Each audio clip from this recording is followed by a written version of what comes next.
They say the suburbs are where dreams go to settle down, pop out a couple of kids, and host weekend barbecues with neighbors who care about mulch. So naturally, Garth, mild-mannered creative, early 30s, reasonably sane, thought I'd finally found peace. I was ready for calm mornings with birdsong and fresh coffee, maybe even a smug little jog before the sun got too judgy. What I got instead felt more like a low-security penitentiary for the middle class, with a strict behavioral code and a clipboard-wielding tyrant patrolling the perimeter. The first warning sign wasn't subtle. On day one, a thud echoed on my porch that shook the ceramic gnome. I opened the door to find a 3-ring binder the size of a microwave, sitting there like a dead drop from Satan's paralegal. Welcome packet, it read. Subtext: welcome to your new hell, peasant. I hauled the monstrosity inside. The cover: HOA guidelines and regulations. In Comic Sans, that font alone should be illegal, but HOA board apparently used it with religious fervor. Flipping through, my casual suburban optimism began to dissolve. Lawn height must not exceed 2.5 inches. Holiday decorations may be displayed no more than 30 days before and after the holiday. Exterior color palettes must fall within the HOA-approved earth tone spectrum. Appendix J. Appendix. Freaking J. There was a full-page chart rating acceptable hues of beige. There were diagrams on mailbox positioning. There was a subsection on wind chime decibel levels. A separate one for seasonal wind chimes. I laughed. Nervously. Surely this was satire? No, it wasn't. The neighborhood was eerily quiet. No dogs barking. No children playing. One guy was watering his lawn with the solemnity of a man defusing a bomb. Everyone moved with rehearsed precision, like someone was watching. And of course, someone was. Enter Vera Martinez, president of the HOA, queen of the coven, keeper of the clipboard. I spotted her within the first 48 hours. A tall woman, angular in both build and vibe, with a helmet of hair sculpted like a weapon and a resting face that screamed, "I demand to speak to your soul." She had the aura of someone who believed paperwork was holy scripture and power was best expressed through penalties. Vera walked the neighborhood like a royal inspector, clipboard clutched tight against her chest, eyes scanning lawns with laser focus. She didn't smile. She didn't wave. And she absolutely didn't believe in second chances. The first time I saw her in action, she fined a man for a visibly fatigued garden gnome. Her exact words. He apologized. To her. For the gnome. I should have fled then. Instead, I tried to rationalize. Maybe she just needed a hug. Maybe she'd lost a turf war with another HOA back in 2003, and this was her villain origin story. Or maybe, just maybe, this was her one outlet of power in a life otherwise devoid of meaning. But deep down I knew. Vera wasn't confused or overzealous. She was thriving. This was her arena. A suburban war zone where she was judge, jury, and lawn inspector. Still, I kept my head down.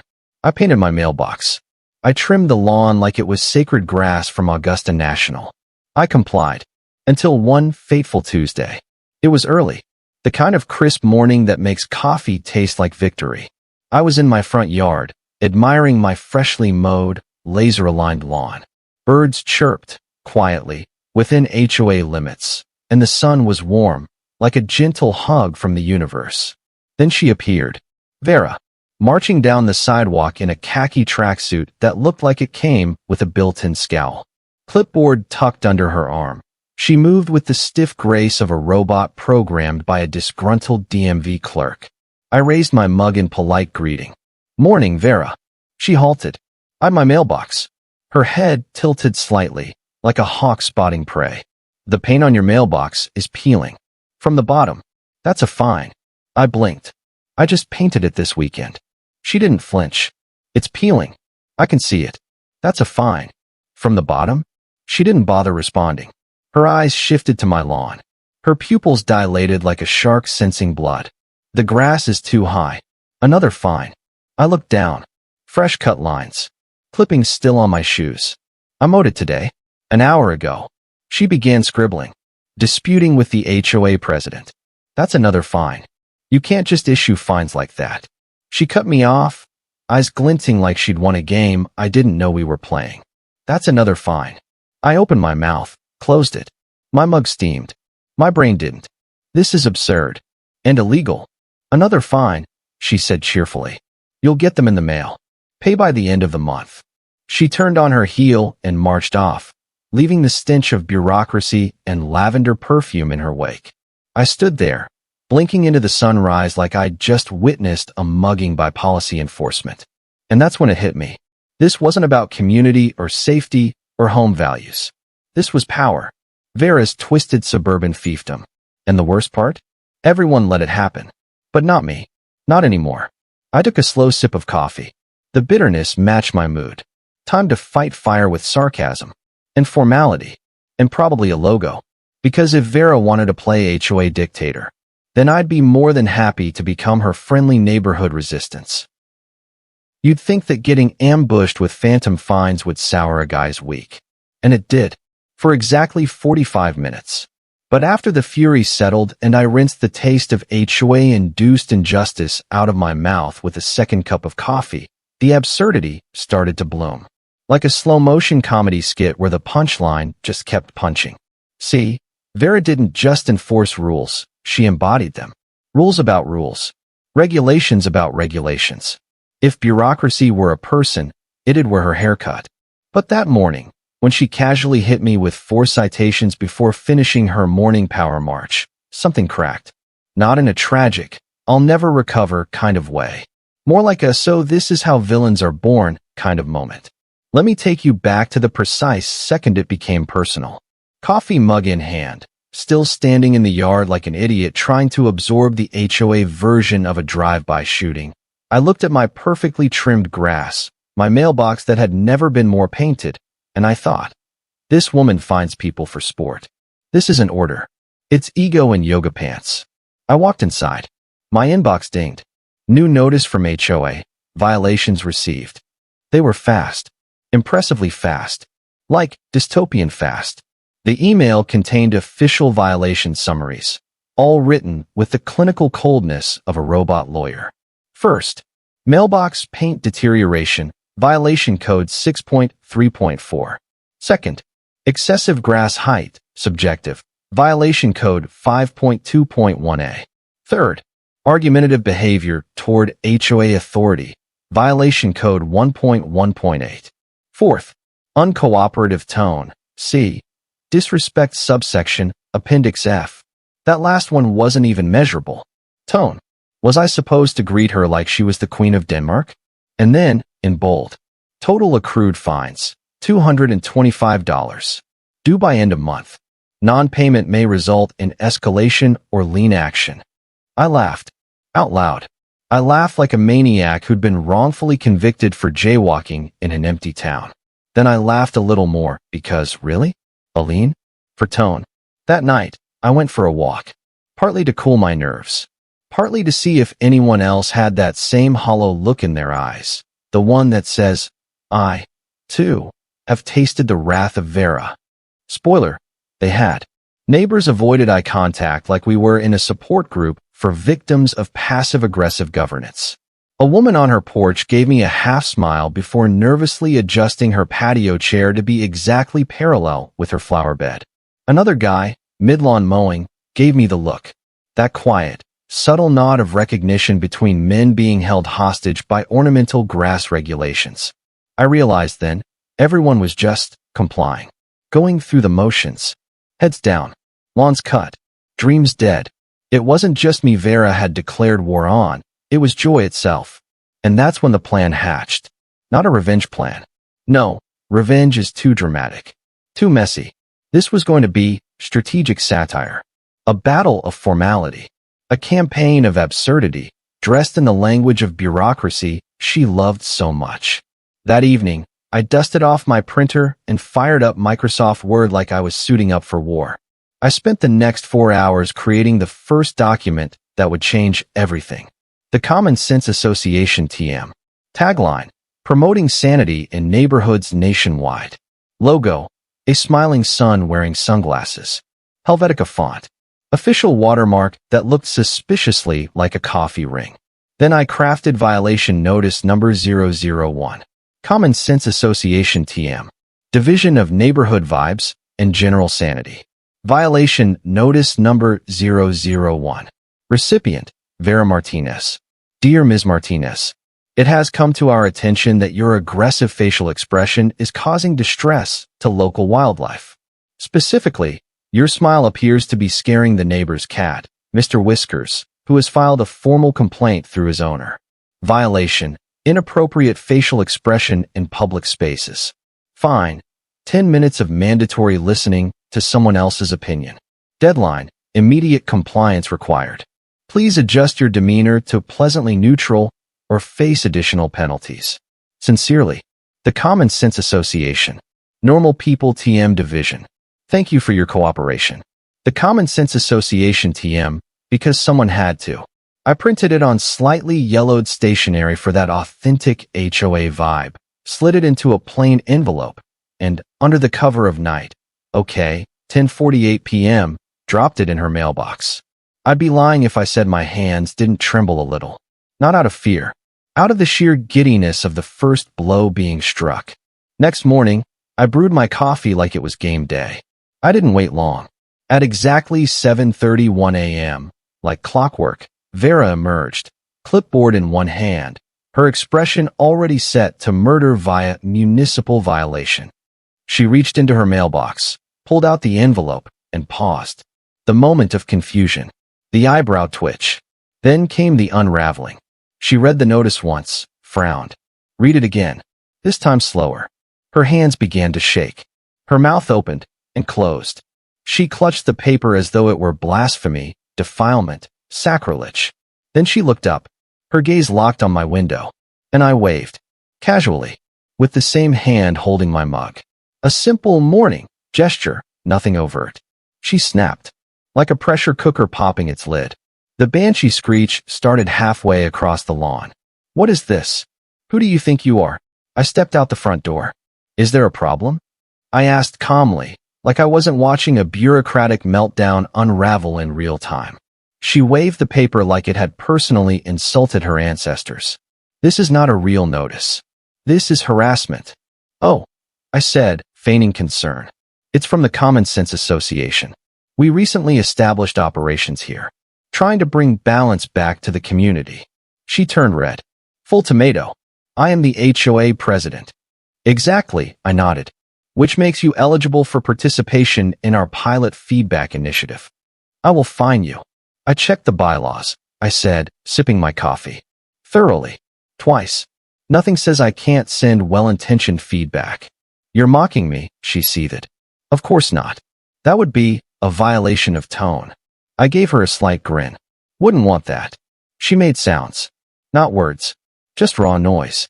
Like a malfunctioning fax machine fueled by rage. Then, defeated, for the moment, she stormed back to her house, the notice crumpled in her fist. I knew she wouldn't let this go, but I also knew something she didn't. You don't beat a tyrant by arguing their rules. You beat them by showing the whole neighborhood how utterly ridiculous those rules really are. You'd think that after being publicly outmaneuvered by a fake fine with a smiling sun logo, Vera would retreat to her lair, lick her wounds, and double down in silence. Maybe plot quietly, clutching her clipboard like a medieval relic. You'd be wrong. Vera came back the next morning like a woman possessed.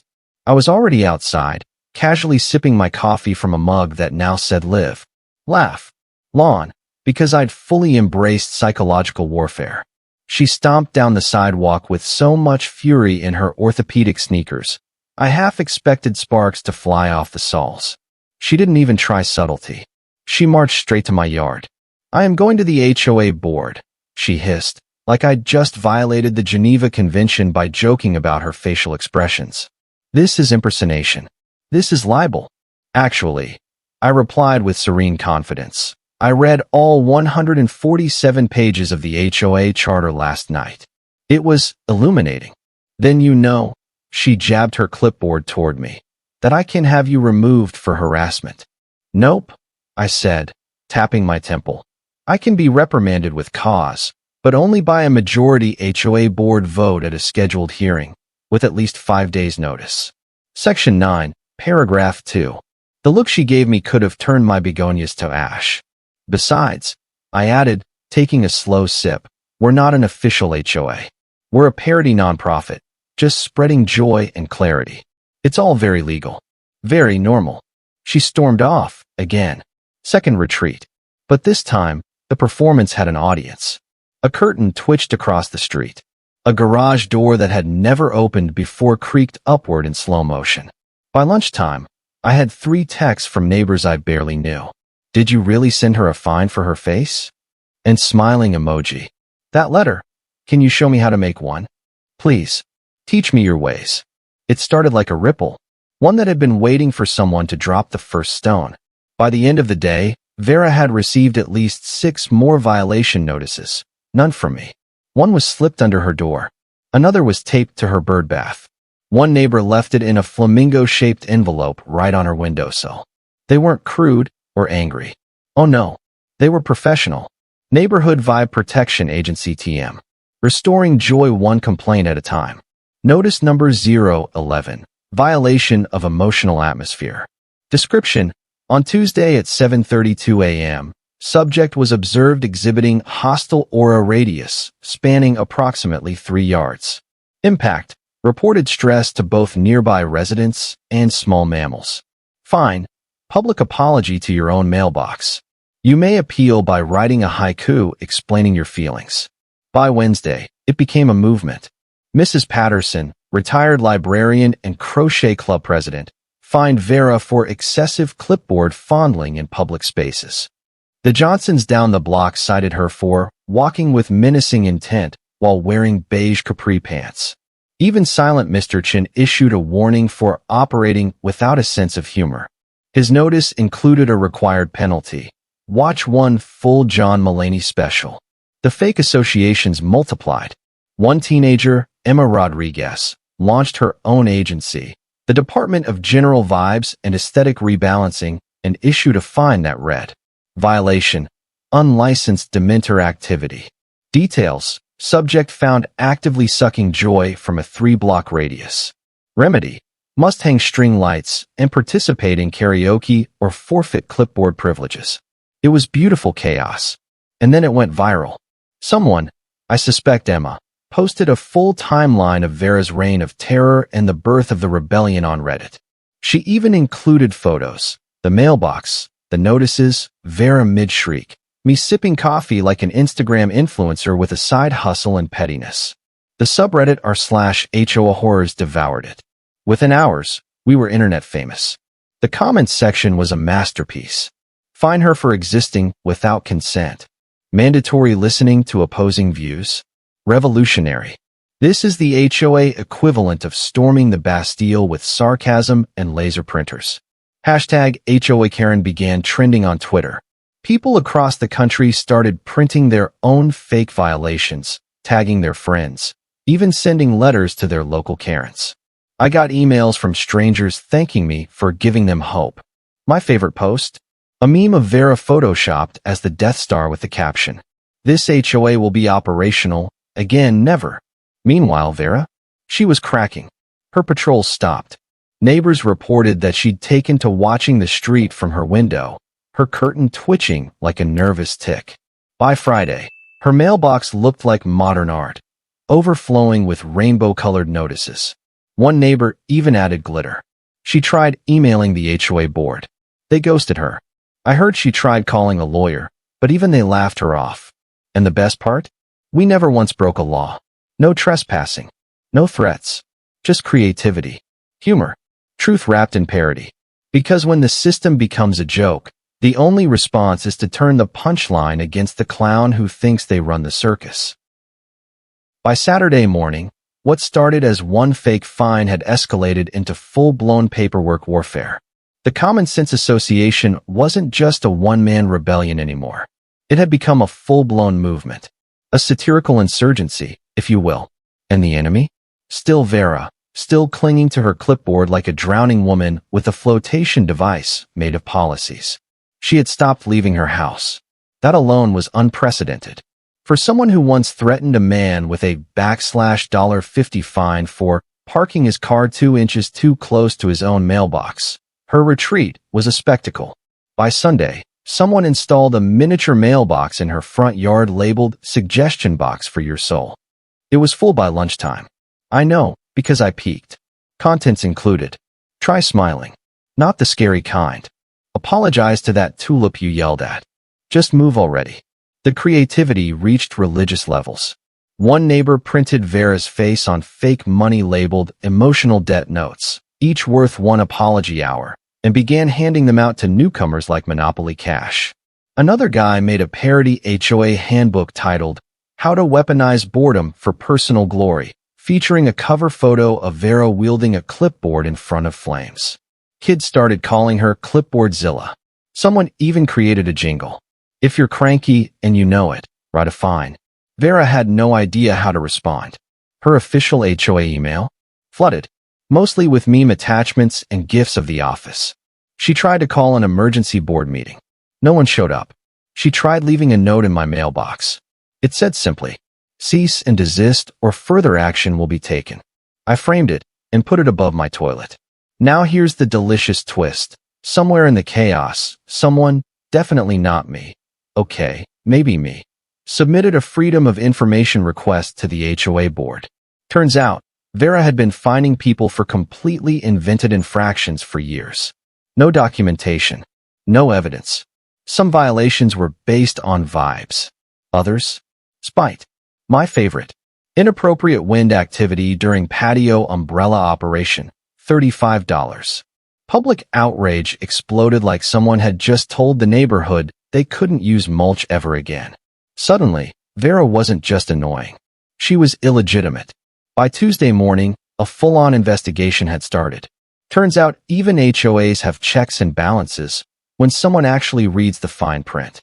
Apparently, Vera had been signing off on violations solo, without board votes, and forging digital approvals. So not only was she petty, she was possibly fraudulent. When this dropped in the group chat, yes, we had one now. Unofficial name. Suburban Resistance HQ. It was like Christmas came early. In July. With fireworks. The neighborhood flipped. Old Mr. Patterson started handing out fake HOA badges made out of cardboard and duct tape. Common Sense Enforcement Division, they read. He even wore one himself while walking his dog. Vera's window blinds fluttered furiously every time he passed. Emma Rodriguez held a Clown of the Month vote. Vera won unanimously. The prize? A framed certificate with glitter glue and googly eyes. She slid it under Vera's door and filmed the moment for TikTok. For million views in 2 days. There were lawn signs now. Free the shrubs. Down with oppression. Up with gnomes. Some people strung Christmas lights around their properties just to spite Rule 4.5 about seasonal decor timing. Others left garden hoses artfully coiled in a deliberate 37-degree angle, just enough to cause Vera spiritual pain. At one point, someone stuck a reverse violation notice on her door. Notice of violation reversal. This property is under review for excessive use of authority and failure to adjust tone.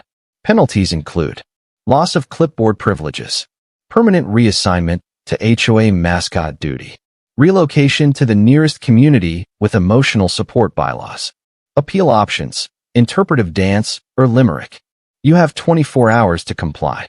She didn't, but she did send out one final HOA-wide email. It was short, emotionless, almost tragic in its simplicity. Effective immediately, I am resigning as HOA President. Please direct any future questions to the board. That was it. Just a 2-sentence eulogy for her own power. No explanation, no farewell speech. Just a terse 2-sentence email that probably took her 17 drafts to write without including any death threats. And the next morning, a big, bold for sale sign stood on her lawn like a white flag. I was sipping my coffee again. How all the good scenes start when the moving truck pulled in. Vera emerged in black sunglasses, hair perfectly angled, lips pursed to perfection. She didn't speak, didn't look, didn't even scowl. Just climbed into her car, clipboardless, and drove off like a defeated supervillain exiled from her own lair. The silence that followed was unreal. Then someone shouted, "She's gone." Like a starter pistol, The whole street burst into motion. Neighbors emerged, giddy, celebratory. Music started. Someone rolled out a grill. Someone else brought a portable fire pit. Kids reappeared in yards like they'd been thawed from cryostasis. Someone even ran down the street waving the certificate of clownhood like it was a national flag. We weren't just happy. We were reborn. Vera was gone. Just like that, the clipboard kingdom crumbled, and the streets she once patrolled with the righteous fury of a middle management demigod stood quiet. For exactly 12 seconds. Because then someone hit play on a Bluetooth speaker, and Don't Stop Me Now by Queen blasted across the cul-de-sac like a freedom anthem. Kids ran into the street. Balloons appeared from nowhere. One guy rolled out a keg so fast, you'd think he'd been waiting by the garage door for days with his hand on the handle. The neighborhood didn't just return to normal. It went full-blown celebration of liberation. People hugged. Actual human hugs. You could hear laughter. Real laughter. Not the awkward chuckles neighbors made when Vera passed by. Someone fired up a grill like they were summoning ancient suburban gods of smoked meat. Paper plates, lemonade stands, frisbees. It was like a Pinterest board exploded and took joy with it. And at the center of it all, me, reluctant hero, coffee drinker, Common Sense Association founder, CEO, and Grand High Commissioner of Satirical Retaliation. People handed me drinks, clapped me on the back, thanked me like I'd led a civil rights march instead of drafting fake HOA letters in my boxer shorts at 1 a.m. Honestly, I didn't correct them. I just smiled and soaked it in. Then came the moment. Old Mr. Patterson emerged from his garage carrying the clipboard. Vera's actual clipboard. Apparently, in her haste, she'd left it behind. Or maybe she tossed it in symbolic surrender. Either way, it had somehow ended up in Mr. Patterson's hands, and he lifted it high above his head like Simba on Pride Rock. The crowd gasped. Cheered. Someone yelled, "Burn it." Now look, I'm not usually one for ritualistic destruction of office supplies, but something about that moment, standing in a sea of people who'd been silently oppressed for years, felt sacred. So we did. We placed it in the portable fire pit with reverence usually reserved for war memorials. Someone offered up a lighter shaped like a flamingo. Fitting. As the flames licked the edges of the clipboard, people applauded, cried, laughed. Someone started chanting, "No more fines. No more fines," and it caught on. The clipboard burned slowly, paper crackling, metal clip glowing red, until it crumbled into ash. A small cloud of smoke rose into the air, and, for a moment, we all stared. It was beautiful, stupid, symbolic, perfect. Then someone shouted, "Speech. Garth. Speech." All eyes turned to me. I froze. Not because I didn't have anything to say, but because, well, I hadn't planned to be a suburban revolutionary icon this month. But I climbed onto a lawn chair anyway, drink in hand, and cleared my throat. Ahem. I began dramatically. This week, we did something extraordinary. We didn't fight fire with fire. We fought pettiness with parody. We didn't shout. We mocked. We didn't riot. We ridiculed. And in the process, we reminded ourselves of something very important. I paused, scanned the crowd. Humor and creativity will always be more powerful than petty tyranny. Cheers. And if that doesn't work, I added, raising my glass, just make a fake letterhead and ruin their whole vibe. The crowd roared. Someone shouted, "I'm naming my son Garth." Someone else, "We should put your face on the HOA signs." Another, "You are the HOA now." To which I laughed and said, "God, no, that's how it starts." And with that, we toasted, danced, celebrated into the night. Christmas lights went up in June. Gnomes lined driveways like tiny suburban guardians. Lawn chairs circled fire pits like tribal councils of freedom. No one missed Vera. By the end of the weekend, people had started casually talking about dismantling the HOA altogether. There was a strange new idea floating around, that maybe people could just be decent to each other without a clipboard dictator monitoring their grass. Radical, I know. And my grass? I let it grow to exactly 2.6 inches. Just because I could. Disclaimer. Absolutely all possible coincidences with real people or situations are completely random. Thank you for being with us. Please share in the comments where you are watching from and whether you liked everything, and see you next time.